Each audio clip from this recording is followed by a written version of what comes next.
कि मैं अपने बॉस से बात करा रहा हूँ, मेरे को पता नहीं उसके बॉस कौन थे। बोले जो क्या है बॉस कौन है? बोला मैं बात कराऊंगा फिर आपको नाम बताऊंगा। तो पहले तो काम लाने लगा तो काम करते हैं तो उसको पैसा दे देते थे। बोला भाई 50% लूँगा क्योंकि मैं मेरे बॉस को भी देना पड़ता है, ऐसा बोला। फिर थोड़े दिन के बाद उसने बोला मैं आप मेरे को कॉल करो, मैं मिस कॉल करूँगा तो आप कॉल बैक करना, मैं किससे बात करूँगा मेरे में। तो जब मैंने फ़ोन लगाया और उसने बात कराया, वो सामने वाले ने बोला ऐसा ऐसा है, कोई भी काम रहेगा तो मैं सलीम के थ्रू आपको पहुँचा दूँगा। तो सलीम ने फिर खुद के हाथ में फ़ोन दिया और बोला ये बॉस है अपने देवेंद्र भारती बॉस है ATS। तो उसने बात करवाया था तभी बोला था ये अपने बॉस है देवेंद्र भारती सर है ATS मेरे को देंगे काम, मैं आपको दूंगा भाई, वो ज़्यादातर काम पड़ जाएंगे, इसलिए आप मेरे को 50% करवा लेना क्योंकि बॉस को भी देना पड़ता है। तभी बोला, हाँ तभी बोला।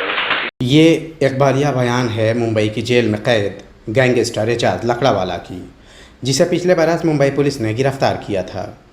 गिरफ्तारी के बाद एजाज लकड़ावाला का इकबालिया बयान रिकॉर्ड किया गया। यह बयान मुंबई पुलिस के सीनियर IPS अफसरान के सामने दर्ज किया गया और इसकी वीडियो रिकॉर्डिंग की गई।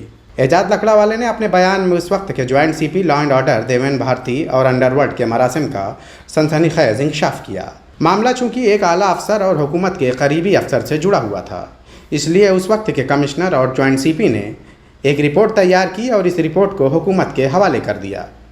अपनी जांच में कमिश्नर ने यह वाजह कर दिया था कि सीनियर IPS अफसर देवेंद्र भारती के जराइम की दुनिया से वाबस्ता शख्सियत से गहरे मरासिम हैं।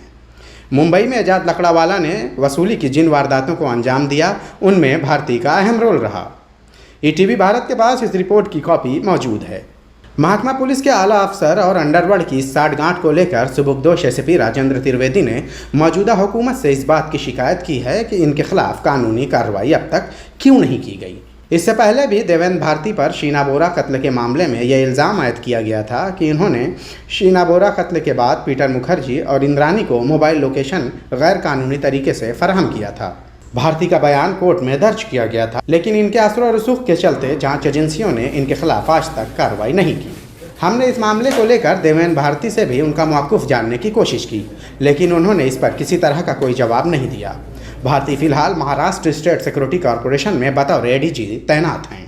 देवेंद्र भारती का शुमार भारत के उन चुनिंदा ईमानदार और फर्जशनास अफसरों में होता है जो महकमा पुलिस और मुल्क के लिए हुम्मा वक्त अपनी जान देने को तैयार रहते हैं। लेकिन इस बात से भी इनकार नहीं किया जा सकता कि देवेंद्र भारती हमेशा तनाज़े का शिकार रहे। लकड़ावाला ने जो अपने बयान दिए हैं उसके बयान के तहत उसने क्लियर कट कहा है कि वो बॉम्बे में जो भी खंडनी वसूल करता था उसके लिए उसे देवेंद्र भारती जी के पास से इंस्ट्रक्शन मिलता था। देवेंद्र भारती जो आज एडिशनल DG MSSR में हैं, उस समय वो क्राइम ब्रांच में हुआ करते थे, तो उनको देवेंद्र भारती के थ्रू सलीम महाराज जो उनका एक आदमी, ये दाऊद गैंग से रिलेटेड लोग हैं, सलीम महाराज के थ्रू देवेंद्र भारती जो भी बिजनेसमैन थे, बिल्डर्स थे, फिल्म स्टार्स हस्तियां थी, उनके फ़ोन नंबर एजाज लकड़ावाला को भेजा जाता था। एजाज लकड़ावाला उनको यहाँ थ्रेटनिंग करता था और उससे खंडनी रकम वसूल की जाती थी। उस खंडनी रकम जो भी एक्सटॉर्शन की मनी आती थी, उस एक्सटॉर्शन मनी का 50% एजाज लकड़ावाला को मिलता था और 50% में सलीम महाराज और देवेंद्र भारती बांट लेते थे। ऐसा एजाज लकड़ावाला ने एक नहीं तीन जगह बोला है। एक बॉम्बे क्राइम ब्रांच में रस्तोगी जी के सामने, बर्वे जी के सामने, फिर उन्होंने संजय पांडे जी के इंक्वायरी में बताया हुआ है और यही चीज़ उन्होंने थाना के एंटी एक्सटॉर्शन सेल के सामने उन्होंने बताया हुआ है। मुंबई से ETV भारत के लिए शाहिद अंसारी।